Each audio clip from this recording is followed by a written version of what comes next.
Hello students, তোমাদের সবাইকে Surajit Manna creations চ্যানেলের পক্ষ থেকে সুস্বাগতম।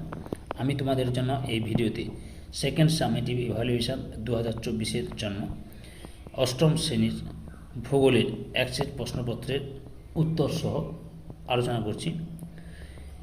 এই প্রশ্নপত্রটি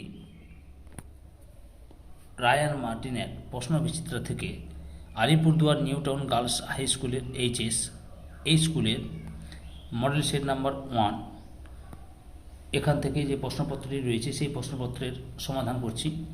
তার আগে তোমাদের কাছে অনুরোধ, তোমরা ভিডিওটি না টেনে পুরোটা দেখো, ভিডিওটিতে একটা লাইক দাও, কমেন্ট করো এবং ভিডিওটি শেয়ার করে তোমার একই ক্লাসে বন্ধু বান্ধবীদের মধ্যে এই প্রশ্নগুলির উত্তর জানাতে সাহায্য করো। আলোচনা শুরু করছি। একের দাগে সঠিক উত্তরটি নির্বাচন করে লেখো।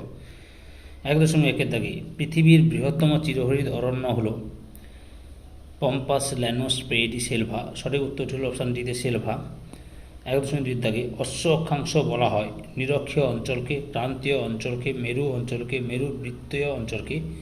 সঠিক উত্তরটি হল অপশান বিতে ক্রান্তীয় অঞ্চলকে। 1.3 দাগে লা প্লাটা নদী যে নদীগুলির মিলিত রূপ তা হল পারানা ও প্যারাগুয়ে, পারানা ও উরুগুয়ে, পারানা প্যারাগুয়ে ও উরুগুয়ে, প্যারাগুয়ে ও উরুগুয়ে। সঠিক উত্তরটি হল অপশান সিতে পারানা প্যারাগুয়ে ও উরুগুয়ে। 2 দাগে শূন্যস্থান পূরণ করো। 2.1 দাগে কর্ডিলেরা শব্দের অর্থ ড্যাশ। উত্তর শৃঙ্খল। 2.2 দাগে ড্যাশ প্রণালী দ্বারা এশিয়া ও উত্তর আমেরিকা মহাদেশ বিচ্ছিন্ন হয়েছে। উত্তর বেরিং প্রণালী দ্বারা। 2.3 দাগে বাম্পি ক্লাউড বলে পরিচিত মেঘটি হল ড্যাশ। উত্তরটি হল স্ট্র্যাটোকিউমুলাস। 3 দাগে নিচের প্রশ্নগুলির একটি বা দুটি শব্দে উত্তর দাও। 3.1 দাগে সেন্ট লরেন্স নদীর উৎস কি? উত্তর অন্টারিও হ্রদ থেকে সেন্ট লরেন্স নদীর উৎপত্তি হয়েছে। 3.2 দাগে অ্যাঞ্জেল জলপ্রপাতটি কোন নদীর উপর সৃষ্টি হয়েছে? উত্তর ওরিনোকো। 3.3 দাগে কোন শহরকে পৃথিবীর কসাইখানা বলা হয়? উত্তর শিকাগোকে। 3.4 দাগে কানাডীয় শিল্ড অঞ্চলে অন্য নাম বা অপর নাম কি? উত্তর লরেন্সীয় মালভূমি। 4 দাগে নিচের প্রশ্নগুলির সংক্ষিপ্ত উত্তর দাও। 4.1 দাগে কানাডীয় শিল্ড অঞ্চলে অনেক হ্রদ সৃষ্টি হয়েছে কেন? উত্তর কানাডিয়ান শিল্ডের উত্তর দিকে ল্যাব্রাডর মালভূমি অবস্থিত। এই বন্ধুর মালভূমির স্থানে স্থানে অনুচ্চ গম্বুজাকৃতির পাহাড় লক্ষ্য করা যায়, যাকে মোনারণ বলে। প্রাচীন হিমবাহ দ্বারা বাহিত নুড়ি পাথর, কাদা ও বালিমাটি এখানকার পুরাতন শিলাস্তরের উপর সঞ্চিত হয়ে নতুন ভূভাগের সৃষ্টি করেছে।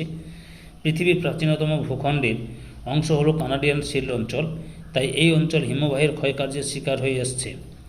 এই ক্ষয়কার্যের ফলে বর্তমানে এই শিল্ড অঞ্চলটি একটি সমপ্রায় ভূমিতে পরিণত হয়েছে ও এই অঞ্চলের যে অংশগুলি অধিক দুর্বল ছিল সেগুলি অধিক ক্ষয় পেয়ে অবনমিত হয়ে হ্রদ সৃষ্টি হয়েছে। এই কারণে কানাডিয়ান শিল্ড অঞ্চলে অসংখ্য হ্রদ দেখা যায়, যেমন উইনিপেগ, গ্রেট বিয়ার, গ্রেট স্লেভ, আথাবাস্কা প্রভৃতি হ্রদ। 4.2 দাগে আপেক্ষিক আর্দ্রতা কাকে বলে?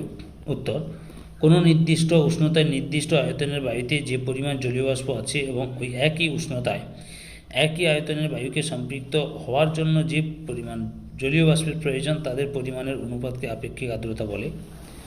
বৈশিষ্ট্য: আপেক্ষিক আর্দ্রতা শতকরা হারে প্রকাশ করা হয়। সম্পৃক্ত বায়ুর আপেক্ষিক আর্দ্রতা 100% এবং শুষ্ক বায়ুর আপেক্ষিক আর্দ্রতা 0। আচ্ছা, 5 দাগে নিচের প্রশ্নগুলি উত্তর দাও, বিকল্প প্রশ্নটি লক্ষণীয়। 5.1 থেকে শৈরতকে বৃষ্টিপাতের চিত্র অঙ্কন করো। এই ছবিটি লক্ষ্য করো। এই ছবিটি তোমরা স্ক্রিনশট নিয়ে প্র্যাকটিস করো বা বইতে, তোমাদের বইতেও রয়েছে, সেই বই থেকেও প্র্যাকটিস করতে পারো। ওকে। এরপরে 5.2 থেকে আমাজন নদীর মোহনায় বদ্বীপ গড়ে ওঠেনি কেন? উত্তর আমাজন নদীর মোহনায় বদ্বীপ গড়ে ওঠেনি কারণ একে তীব্র জলস্রোত। আমাজন নদী সারা বছর প্রচুর জল বহন করে, সেকেন্ডে 1,16,000 টন। সেই জন্য নদীতে সর্বদা প্রবল স্রোত লক্ষ্য করা যায়। স্বল্প লবণতা: মোহনা থেকে 200 কিলোমিটার দূরত্ব পর্যন্ত সমুদ্রের জল ঘোলা থাকে এবং লবণতার পরিমাণ হ্রাস পায়। 3 নম্বরে জোয়ার ভাটা: প্রবল বেগে জোয়ার ভাটা সংঘটিত হয় বলে কোনো রকম পলি আমাজন নদীর মোহনায় সঞ্চিত হতে পারে না। 4 নম্বরে সমুদ্র স্রোত: আমাজন নদীর মোহনায় প্রবল সমুদ্র স্রোত দেখা যায়, ফলে বাহিত পলি সঞ্চিত হওয়ার সুযোগ পায় না, ফলে আমাজন নদীর মোহনায় কোনো বদ্বীপ সৃষ্টি হয়নি। অথবা পৃথিবীর ফুসফুস বলা হয় কোন অরণ্য অঞ্চলকে? উত্তর পৃথিবীর ফুসফুস বলা হয় সেলভা অরণ্য অঞ্চলকে। চান্দোয়া বলতে কি বোঝো? অরণ্যের মধ্যে বড় বড় গাছের উপর এর অংশ একটি অপরটির সাথে জড়িয়ে এমনভাবে আচ্ছাদন এর সৃষ্টি করে যে সূর্যালোক মাটিতে পৌঁছাতে পারে না। এই আচ্ছাদনকে চাঁদোয়া বলে। 6 থেকে নিচের যে কোনো একটি প্রশ্নের উত্তর দাও। 6.1 থেকে কোরিওলিস বল কি? আবর্তন গতির কারণে পৃথিবীর যে কোনো গতিশীল বস্তুর উপর এক ধরনের বল কাজ করে যা বস্তুগুলির দিক বিক্ষেপ ঘটায়। এই বলকে কোরিওলিস বল বলে। নামকরণ 1835 সালে ফরাসি গণিতবিদ গ্যাসপার ডি কোরিওলিস প্রথম এই বলের কথা বলে তার নামানুসারে এই বলের নামকরণ করা হয়। তারপরে প্রশ্নটি রয়েছে, মৌসুমী বায়ুকে স্থলবায়ু এবং সমুদ্রবায়ুর বৃহৎ সংস্করণ বলা হয় কেন? গ্রীষ্মকালে প্রবল উষ্ণতার কারণে গভীর নিম্নচাপের সৃষ্টি হয়। এর ফলে সমুদ্র থেকে আরব সাগর ও বঙ্গোপসাগর থেকে বাতাস স্থলভাগে দক্ষিণ পশ্চিম মৌসুমী বায়ুরূপে প্রবেশ করে। একে গ্রীষ্ম মৌসুমী বা মৌসুমী বায়ুর আগমনকাল বলে। আবার শীতকালে স্থলভাগ সূর্যকিরণ কম পাওয়ার স্থলভাগে উচ্চচাপ ও সমুদ্রে নিম্নচাপ সৃষ্টি হওয়ার কারণে স্থলভাগ থেকে বাতাস উত্তর পূর্ব মৌসুমী বায়ুরূপে সমুদ্রের দিকে যায়। একে শীতকালীন মৌসুমী বা মৌসুমী বায়ুর প্রত্যাগমন কাল বলা হয়। যেহেতু স্থলবায়ু ও সমুদ্রবায়ুর উৎপত্তি দিন রাতের উষ্ণতা ও চাপের তারতম্যের জন্য ঠিক একইভাবে মৌসুমী বায়ুর উৎপত্তি শীত ও গ্রীষ্ম ঋতুতে উষ্ণতা ও চাপের তারতম্যের জন্য, তাই মৌসুমী বায়ুকে টেওয়ার্থ ফন প্রমুখ আবহাওয়াবিদগণ সমুদ্রবায়ু ও স্থলবায়ুর বৃহৎ সংস্করণ বলেছেন। পরের প্রশ্ন 6.2 দাগে বায়ু চাপ বলয়ের অবস্থান পরিবর্তনের চিত্রটি অঙ্কন করো। ছবিটি লক্ষ্য করো তোমরা। এই ছবিটি দেবে বা তোমাদের পাঠ্য বইতেও রয়েছে এই ছবিটি, সেখান থেকেও প্র্যাকটিস করতে পারো বা এই ছবিটি স্ক্রিনশট নিয়ে আঁকতে পারো। পুরো ভিডিওটি দেখার জন্য তোমাদেরকে অসংখ্য ধন্যবাদ।